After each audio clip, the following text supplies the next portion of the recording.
Let's go ahead and talk about your career then, shall we? Oh, it's in flames. Because, well, it has, because we've, you've got an Indiegogo campaign and 9 Lives, right? That's on both of those platforms. At the same time. Yeah. We do Indiegogo books, and a couple of books. Starlight Cats was one of our first, which was on Indiegogo exclusively. It's about a little Singaporean girl and 4 magical cats. All ages book, me and my wife Yanzi Lin worked on, and then our second book was Inglorious Rex, which was an MMA monster mashup, just fun. MMA fighters piloting giant kaiju monsters, beating each other up, post-apocalyptic world. I'm working on the second one to that now. We have raised over $700,000, maybe moving up to $800,000 altogether combined. And today we have our third and final, or not final IP, but our third IP up, Extend, and it's on our own crowdfunding website. I have that here. So it's 9 Lives Comics, and it's, guys, there are links in the description. Yeah. If you want to go and support, there are links down there. That they can get there. We have it here. So between this and between Indiegogo, it looks like you're at about $100,000 between the 2 platforms. It's moving on up. Extend is great. It's real quick. It's like 3 video gamers. They test out a new virtual reality game.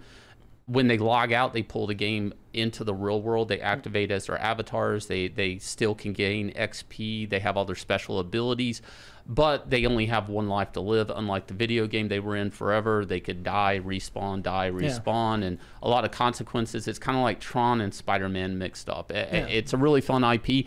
I'm excited to bring that to you guys. You guys can please go check it out, support it if you will. We also have ready-made books on our website too. You can buy, like Starlight Cats and Inglorious Rex, that ship out the next day.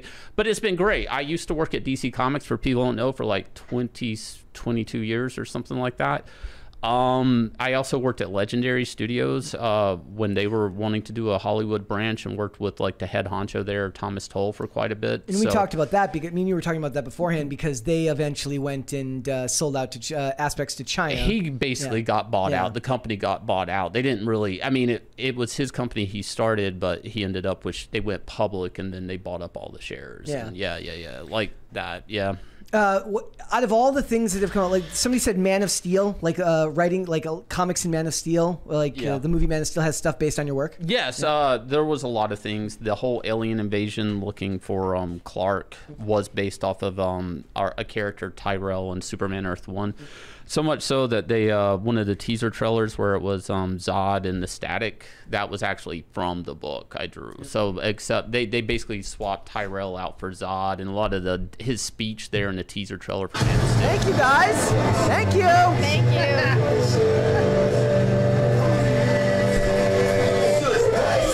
I love this money thing. You can have it, man. I can have it. Also, guys, I have put up a poll, ladies and gentlemen. I said, what is your favorite gate? Your choices are Comicsgate, Gamergate, Slapgate, or Pizzagate. Frankly, ladies and gentlemen, the fact that Pizzagate is in second place is bothering me just a little bit. What do I know? Yeah. So go ahead and vote there right now. Comicsgate is winning with 51%. Comicsgate's where it's at. Yeah. Like, some of the best and brightest up-and-coming comic creators are coming there. We got people like John Malin, Ethan Van Sciver, Nerium from Bonds, a lot of great talents in Comicsgate all around. Eric Weathers of Battle Brick Road 2, people go check out. I mean, a lot of great stuff, and we avoid a lot of the I don't know, the politics of things, because we're not corporate owned. We don't have ESG funds funding us. We have people buying books that want to support good books, you know. And one of the things that Tim talks about a lot when he talks about the culture war and everything that's going on is that you have to support people with your values, or support products that you know you want to actually get behind, which is something that you guys do very, very well, because you self-promote together. We do. And it's a really great system, the way we work, you know. Like I run a show with Mandy Summers, who's a great creator.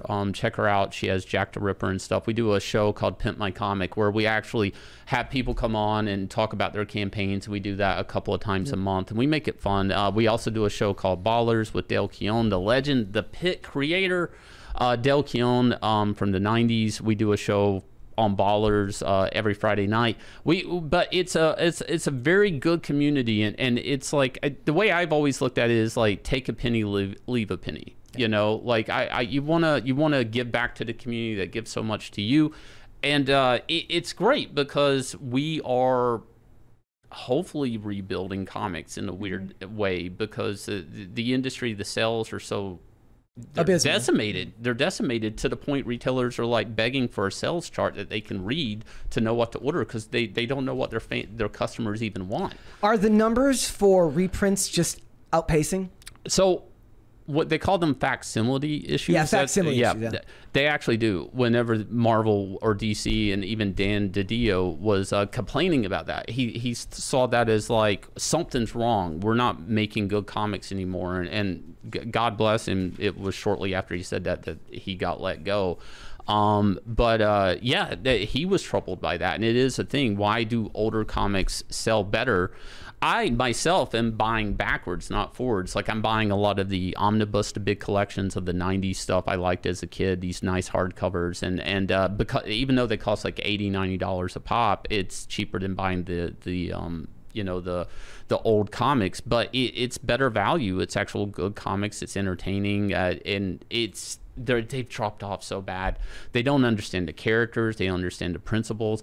A lot of it comes from these companies just buying up, like AT&T bought Warner Brothers, and then from there Discovery bought Warner Brothers, and these companies just buy these intellectual properties, and Disney, Star Wars, Marvel, all that stuff, these big mega corporations, they never created that stuff. They don't understand the DNA of creation. They don't appreciate the IP because they just paid money for it. Yeah. They never worked and developed it. And a lot of this stuff is just mishandled. Yeah. And when they do buy it up, then they have no reverence for the actual material, which then shows in the final product when they try to translate it to other industries, right? So the thing I was going to ask you earlier is like, when it comes to, they can't seem to translate the success, the past success of the movies, because the movies don't seem to be all that successful these days, not lately.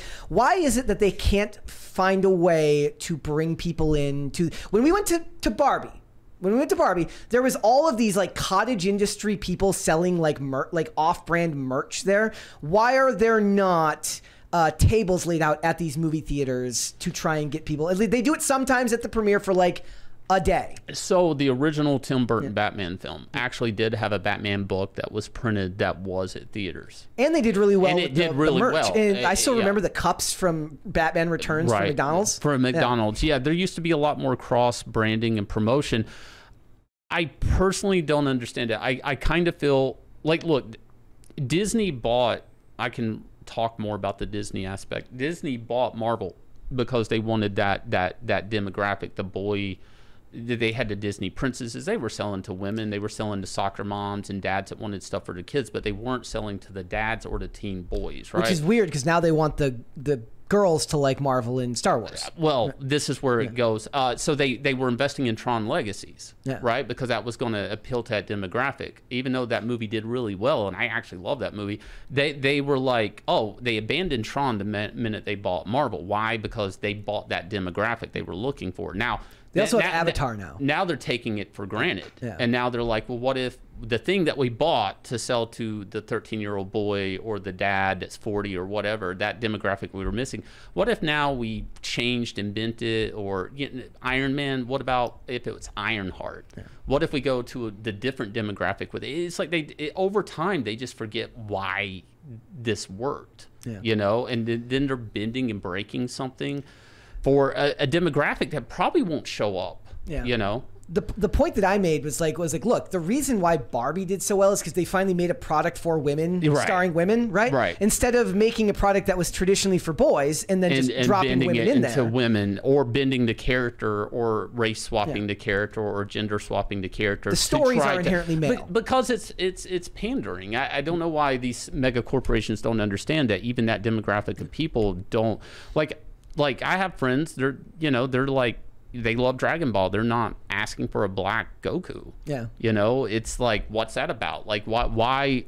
It seems to be a Western culture phenomenon. Like, it really seems like we're the only ones that are that bold to break characters to try to chase a demographic or a dollar.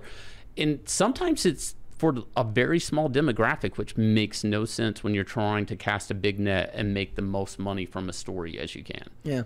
Do you still do you get along with anyone that you worked with at DC still? No, everybody basically everybody abandoned me when I said I was Comicsgate. It was like I'm talking friends that were like a best man at a wedding. Like they were just done with me the second. I mean, it's weird to have 20 years of friends just disappear like that in a poof of smoke, but Comicsgate has provided me with a lot of other friends. So it's unfortunate to lose those type of relations because they're investments of time. You tell people personal stuff, and then one day they're just like, F you. Do you think that they're just kind of holding back and not realizing that the industry's changing and that they're going to have to change? I think part of it is also the medium. Like the younger kids are not like they're having a hard time attracting younger readers outside the way manga does, the way that anime does. Yeah, in the Western comic book industry. So, well, in the they're never going to attract a younger audience when it's all about sexual perversion and what people's sexual preference are, and they're coming out. Like, who's that? That's not. That's why that question throws me for a loop. Like, they could do all ages books, and they can make books that sell to everybody. I've done them at Marvel. I know they exist. I've worked on them. They're not chasing. I don't understand. Yes, they don't have young readers, but they're not pursuing them. Yeah. That's my point. My point was always, I always thought it was like they're not like that. Young people just aren't reading, but that's clearly not true. No, because they will went read to manga. They went to manga, and I mean, the truth is people really just want action adventure characters. They're comics, okay? Like, yes, you can have a romance comic, you can have a horror comic. But generally speaking, people want action adventure comics. They want to see crazy shit on the page and stuff like that. Well, we haven't been doing that in American comics for years. A lot of it's characters sitting around talking about their feelings, drinking coffee, eating. X-Men in the 90s would be in the danger room beating the shit out of Sentinels and talking about their feelings. Hellfire Gala. Dude, that exactly, that is why the American comic book industry is up. And so much so, I think it was D23 or DX23, whatever that con is, that Disney puts on. They had a Hell Gala cosplay event, and a bunch of adults, gender dysphoria, dressing up as these characters. And it's like, that's who that's for, but that person isn't going to buy your book. That person. They don't buy books. No, they're going to illegally download your comic. Yeah. Okay? There are X-Men books that are being canceled that sell something like 12,000 copies, but have been downloaded illegally like 50,000 times. Yeah. It's upside down who they're going after. The leftists don't spend money on entertainment. They don't have the money to spend. No. So it's a very weird thing that's happening in the American comic book industry, and I feel bad for them, I mean, I in a way, but mainly because of the characters, because when you own these characters as a company, you have to appreciate the fans that built those characters. Those characters didn't. Spider-Man exists because people bought Spider-Man comics for years, because people invested in Spider-Man. You have to protect that character. Same with X-Men, Superman, Batman. If Robin's a character that people appreciate, you can't just make him gay or bisexual just because you think it works. Somebody made a really interesting observation. Said it's the way that if you were a pro wrestler, you worked very hard to make sure that your character didn't lose a lot, right? Because your stock goes down if you're no longer seen or taken seriously. No, it's not real, but the immersion matters and the image matters. And it's kind of like they went the opposite way with the comic book characters. Well, so when Paul Levitz was like a publisher at DC Comics for the longest time, his mantra was characters first, which as creators, we all were kind of like, well, what about me? I should know. His mantra was Superman first, then whoever's working on Superman, sure, but characters first. So much so, if Batman picked up a gun, somebody had to redraw it in a book I was on, not me. He picked it up by the grip, and it had to be redrawn. Batman would never pick a gun up by the, he had to pick it up by the barrel because he didn't ever want that panel taken out of context that Batman would Oh, wow. shoot. Okay. I mean, he was an iron fist over the characters like that. He goes, then all of a sudden characters are all bisexual. Yeah. But and it started, and nothing this started as Pride Month and turned it, like, I think it last year, Pride Year. Every character came out of the closet. State enforced And it's not even that brave and bold. They're like bisexual. It's like, well, what does that mean? It's like, I know what it means, but it's like you're straddling a fence. You're either gay, you know, it's not that brave. It really isn't to say this character that's heterosexual for years in continuity is now bisexual. It's like, and you think that's brave. Iceman, it's like, right? Well, Iceman was gay. They kind of said he was gay. Tim Drake, but Robin is bisexual, even though he's had heterosexual relationships. This one friend of his wasn't his friend; they're in a relationship supposedly. So it's kind of it's a weird compromise. It's that they went down and they again are bending and breaking these characters. So what people should be looking for is your comic. Any independent comic. I mean, obviously mine, but I mean, I say that. But, you know, Ethan Van Sciver's done a lot of great stuff with Cyberfrog. He has a campaign out right now, Dark Harvest. Cyberfrog 3 is up. Go check that out. John Malin is closing his next few days on Godlike and Second Chance campaign. People go check that out. We have such great books going on here in Comicsgate. And, you know, I know when you buy from an individual creator, you know, their interest is that you'll buy their second book. They're not sitting here trying to feed you propaganda. I want to give you escapism. If you're buying a comic, you're not wanting to see what's on the news. You know, I mean, you can watch the news for that. You know, I'm going to take you to crazy worlds where people strap up to giant monsters and fight to protect Ark City, or I'm going to have a little Singaporean girl become an elder space god and with flying cats in space and fight alien rats. I'm going to do crazy stuff. I'm not going to feed you propaganda. I think a big part of that, if I'm just being honest, is like they started writing for smaller, like, because nobody's writing, if you're in the mainstream industry, right? I would assume a lot of them, they see the comic book industry as a stepping stone to Hollywood. So they started writing stories that they know could be pitched for Netflix or for Hulu or for Amazon Prime. So they get rid of all the space, they get rid of all the adventure, and they put it in a city so that they can sell it to Netflix to option it for next to nothing, and then eventually maybe put it on screen. So that was a big truth in American comic book industry, and a lot of it happened through independent comics, like through Image or Dark Horse or stuff like that. So much so, if you go to Dark Horse, they actually have producer rights if it does get turned into something on Netflix or something. Why that is because everybody has pitches and they have scripts, and it's a lot easier for somebody to flip through like an independent comic, you know, and go, yeah, that looks like I can make a movie. I think Bruce Willis movie Surrogates, the robot movie. I know, that was an independent book first. Didn't they make a Mags Visaggio TV show? Yes, Vagrant Queens that nobody watched. And the comic, here's the thing, the comic didn't sell. The show nobody watched. And, you know, the actor, I think, tweeted, like, they didn't even realize that they were, or she was, whatever you want to call it, part of the TV show. The actor, you know, it's this weird thing, and a lot of the comic creators that make those type of books are just TV pitches. They don't sell. There is some option money. I know a lot of people that they have tons of option deals that never get developed. Now that might be $10,000 here or there, but that's not worth. The money is not worth making a bad comic. And nowadays, the people are realizing that the money is in owning your own IP, is in keeping your own characters and being able to do what you want with them. Yeah, I mean, it is. I mean, Mike Mignola's had great success with Hellboy and stuff like that. I mean, there's a Spawn, there's right? a Spawn, Todd McFarlane Spawn. I mean, there's a lot of success stories. But what I'm saying is, like, if you make a comic and your goal is not to make a good comic, it's to make a TV pitch, then you're compromising the real estate on the page. Now you're sitting here drawing a low budget comic. And then you're probably just making a bad product, period. So now you have a bad comic and maybe a bad TV pitch, like Vagrant Queens. So if you make a good comic and your interest is to make really great things on the page, entertainment, bright images, very impactful, jumping off at you, great story, great characters, that could be anything. That could be a great video game, that could be a great movie, that could be a great TV show. I mean, you know, you've made infinite possibilities because you made a good comic. But people their priorities are so skewed on this that they just start making TV pitches. Yeah.